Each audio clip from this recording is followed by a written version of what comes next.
Hello viewers, today I've decided to go to Yudo Dam and I've just started. My staging position is going to be Oshima Dam.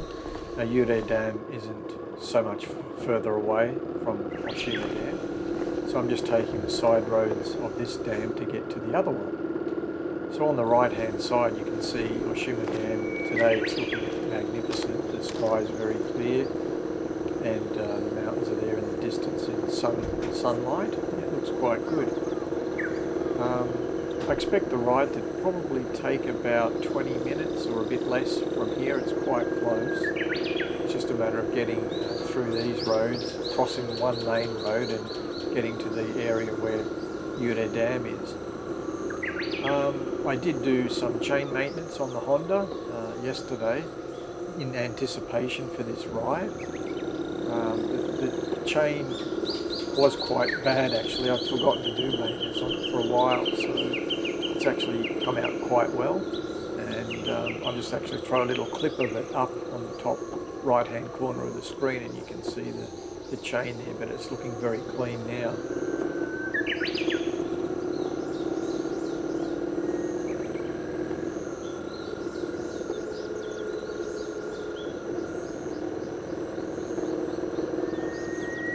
Recently I've been really surprised about the fuel economy on the Honda. It's been going well, the economy. I went for a short trip the other day and I was getting 34 kilometres to 1 litre. Today, according to the display, I'm getting 32.4 kilometres to 1 litre. So I think it's quite good for a 750 motorcycle. As I've mentioned before in my previous videos, the actual motor is half of a 4-cylinder fit car engine, Honda car engine, and apparently that's a really efficient engine, and that's why Honda decided to use the cylinders and components to actually make this engine. It's quite good. The torque is very good on this bike as well, and the mapping, the ECU mapping for the power is perfect for this type of riding. So I think it's really good. I guess after owning this bike for a couple of years now and making a comment about it, I guess a negative comment would only be the display, as I've talked about before. They should have put a TFT display on, but what I'm particularly disappointed about is that it doesn't have any temperature indication for the radiator cooling or the ambient air temperature. So, I mean, in summertime ambient air isn't so much of an issue, but in winter you can work out wind chill factor ratios and you can work out what sort of thermal wear you need. And it's just a bit disappointing. They've got a lot of information that's on this particular LCD screen, but it's like completely irrelevant information. For example, the date today and the year, it even shows that sort of information. And it has a clock on the very top, but it's so tiny you need a microscope to see it. And it does have an indicator for the grip heater, what level you're on, level 1, 2, 3, 4 or 5. And again, it's so tiny, I didn't even know it was on the bike for the first 6 months. I rode it all through winter and then realised there was this tiny little icon that would appear.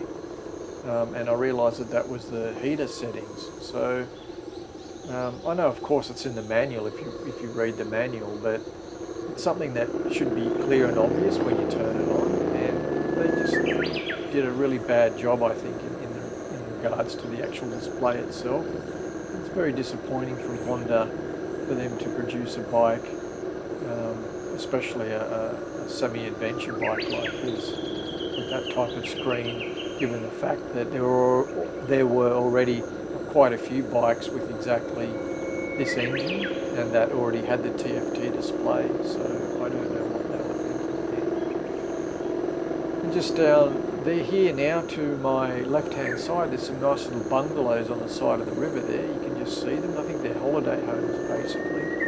And people come from the city there and they spend some time on the weekends in those places. And I think it's quite nice right near the dam and right on the river, side of the river there. It's quite good. Just stop at this railway crossing. Okay, and then we'll just continue up straight up here. So this is really the start of the road that takes us to the dam. So it's sort of in a forest road.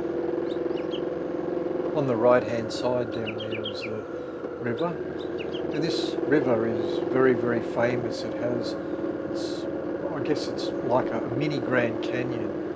It's about 4 or 5 kilometres into the forest. So you park your car in an area and then you walk. So there's a lot of hikers here quite often, and they go to this place. I can't get there even on the off-road bike on the Suron. Definitely have to walk there. But it's beautiful cascading waterfalls. It's amazing. It's quite famous. So in the middle part of Japan, this is one of the famous tourist spots to come to. This is a great road. I really love this road. It sort of has sweepers, and it's sort of open to the left or right hand side on this dam side. And it's always very clean. It's very well kept, no potholes or road damage. It's very smooth. It really is great for the bike. So I've taken the Super Soco up here a few times. It's really smooth, but on the Honda it's a bigger bike, even though the road's narrow, but it just handles it wonderfully up here. So yeah, I like coming up here, especially in summertime. It's very cool around near the water from the dam. And sometimes I even bring lunch up here, and I sit down in a shady spot with a view of the dam and eat my lunch. So this will open up shortly, and there's the main dam control area and the control room, and then we start our trip around the outside of the dam. We'll have a look in a second. We're just passing the control building now. And here's the dam wall, and we'll just continue straight now on our trip.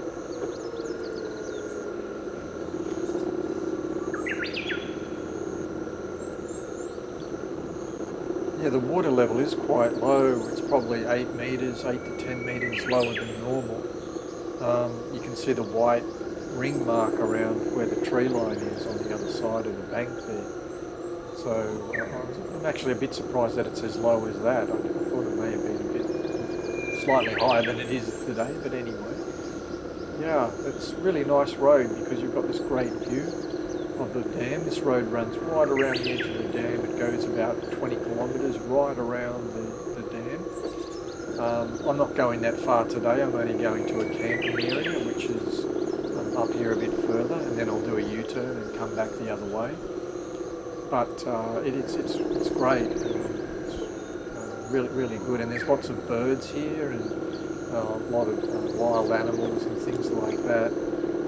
So it's quite good. And again on the NC, it's just very comfortable sitting at a constant speed. It's just chugging along here through all the corners, and I get a chance to have a look at the view while I'm riding along. And given today as well, it's just superb weather. It's really good. But the bike's good. I did have an aftermarket muffler on the bike. It's a GRP. It's an Italian muffler. I've had that similar muffler on a couple of my bikes before, on my old BMW 1200 RT, and it's an excellent design muffler. But I thought perhaps that my fuel economy was a little bit lower using the muffler on the NC, so I took it back off and put the stock muffler back on the NC. But in some ways I regret doing it because there's a slight power loss now with the stock muffler, and it ended up where the fuel economy didn't change anyway. It was just the way that I was riding the bike. So I think in the next couple of weeks I'll put the GRP muffler back on, and I'll take a video of it, and you can have a listen to the audio as well, the sound with the standard muffler and then with the GRP muffler. It's a ceramic white muffler, so it looks really striking on the Honda with the Honda red colour and the white muffler. So yeah, I'll put it on in the next couple of weeks, and you can have a look and listen to it. But yeah, it's good. I'm going to cross this bridge. You might be able to see the water level now as we go over. yeah, you can see see the tree line. It's quite high off the ground there. Normally that's, I think the last time I was here I did a video and that all those trees were right up to the water level, so it goes to show you how much it's dropped. We'll just continue along here for a little while longer.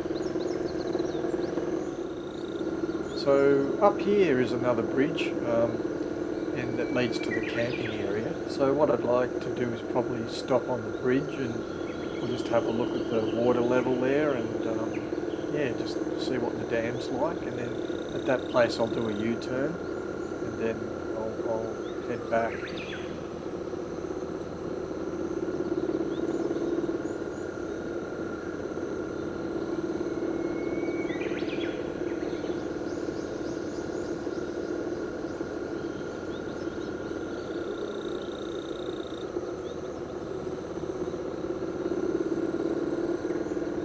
The bridge is just up here, you can just see it through the trees there just on the left. So we're just going to cross over here. Wow, you can get a good idea of the water level there. It's really low here, much lower than what I thought it was. Wow. Yeah, that's normally all completely underwater. It's amazing. So we'll just have a look. I'll stop here and I'll swing the camera around and you can have a look around and see the water. Pause the video if you want to have a better look, but yeah, you can see the water there through the dam. Might be good fishing. You probably get fish down there, you know, because it's shallow, much shallower. So, yeah. Anyhow, just up here on the left-hand side actually is the camping area. Now I'm going to do a U-turn and just here, and then I'll head back. And I think there's some camping. Is there any camping people there? Yeah, there's one tent and a couple of cars, so there are a couple of people camping. Just head over this bridge again. So now it'll be the opposite way, so we'll have our view of the dam on the right-hand side, and well, the sun will be almost the other way for sometimes. Made a liar out of me. Maybe it's still in my face, I guess. It depends on which angle you're at. So yeah, it's still quite bright, but anyway, yeah, shortly it'll sort of veer to the left the road and bring me to a shady spot again. Just coming up to this bridge again here on our right hand side. Just cross over this. Quite like this type of bridge, it looks good. Just cruising here. It's a good shot of the dam right there on the right hand side, and that huge mountain on the top. It looks something like out of Lord of the Rings there. I think it's got a cave in the top and tourists can actually get around there. That might be another trip I think I'd like to do and see what's up the top there. I've never been there, but I think there's a lookout. It should have a superb view I think from the top. You can just see the mountain there on the right hand side. It's not the top.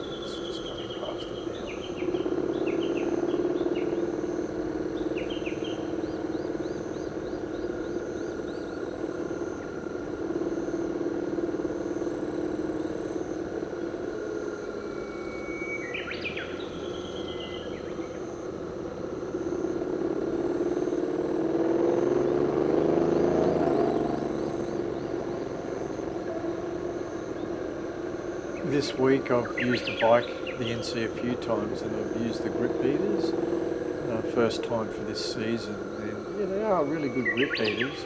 They do work really well. I mentioned that they've got 5 settings, and usually setting 3's quite nice, but when I've ridden around -5 degrees, something like that, I've had them on maximum, plus I've had heated gloves on as well, so the inside of my hands are warm from the grip heaters, and then the outside of my hands are warm from the heated gloves. And I don't have any windshield protection on the actual handlebar on the grips, in front of the grips at all. It's just exposed to the air, but it's fine.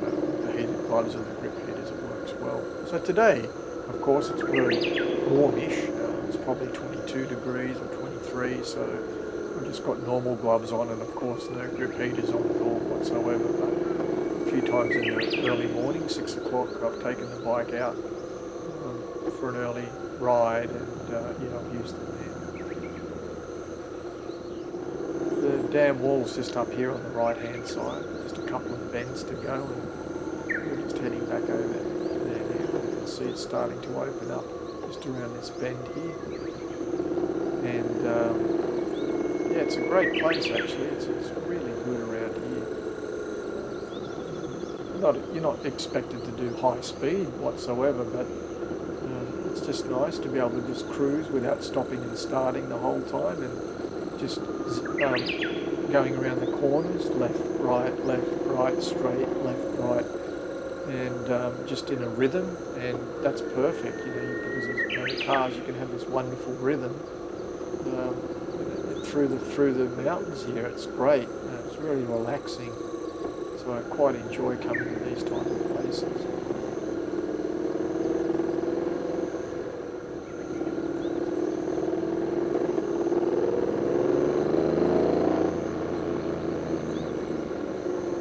You're just around the bend there, the sweeper before, and then down this little hill here.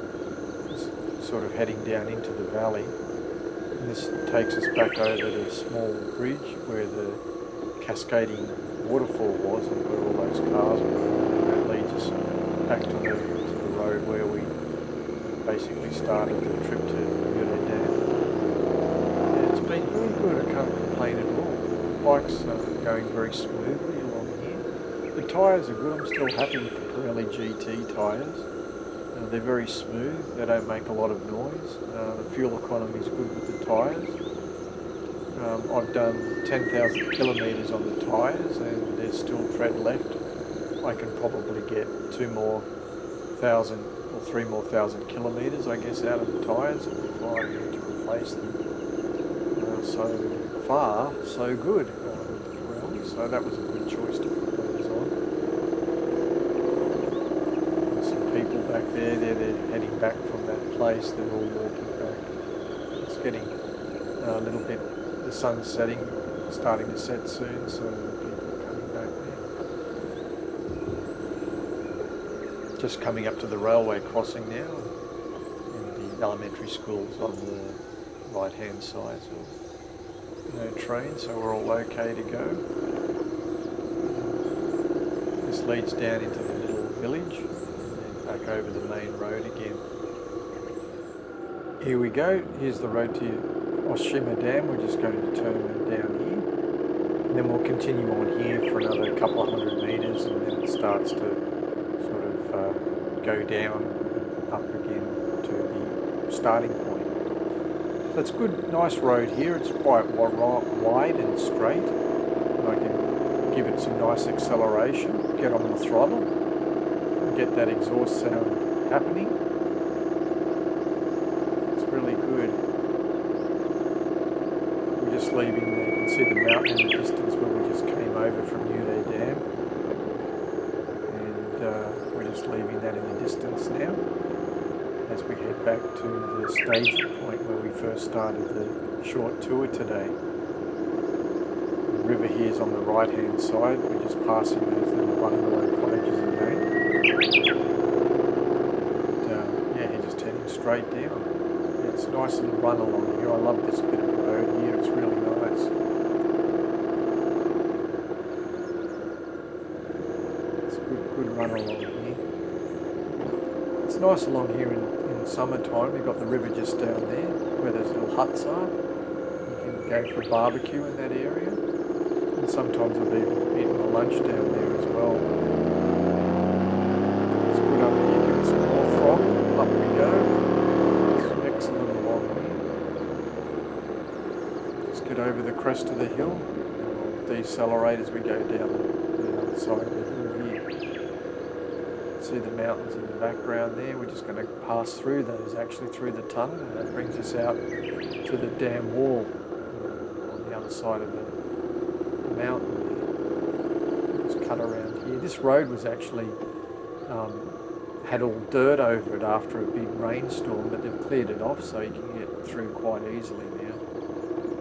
The tunnel's just up here, so we'll just creep up to it and go through there now. Oh, there's a car there, so I'll just stop and wait for a second. And yeah, we'll go as soon as the car's gone.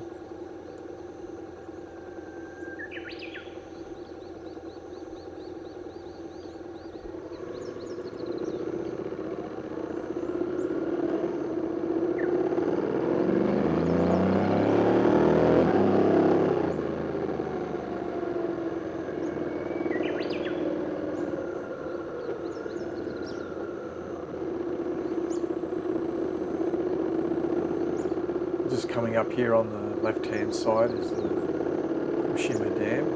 It's in there now. You can see the water level over here. So the water level in this dam appears to be higher than Ure Dam where we just came from. It hasn't dropped as much on this dam as it has over the other one we just came from. This is a nice little road along here. Again, it's well maintained, very smooth. No potholes or anything like that. It's quite good. So this leads back to our staging area. It's just along here. That's beautiful along here. Look at that. Not even a gust of wind. It's very glassy on the water surface. It's beautiful. You can see the reflection of the mountains in the water. Looks really good. It was good timing to come today, I think. Yeah, I think this time with the lighting as well from the sun, it looks quite good on the water. Very nice.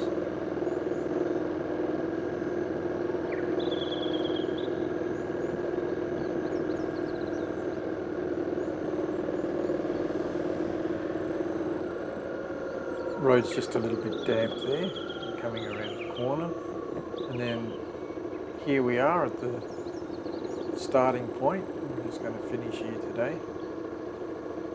Let's pull into this parking area on the left hand side here. Got a nice place to park, just maybe here between these two cars. It looks good, so we'll just stop here. There we go. Excellent. So yeah, I'd like to say thank you again for watching. I hope you enjoyed it. If you've got any comments or want to ask me any questions about my Honda, the NC, yeah, please go ahead in the comments below. Feel free. I'm more than happy to answer the questions about the NC for you. Yeah, and that's it. So I hope to see you again, and thanks very much. Bye for now.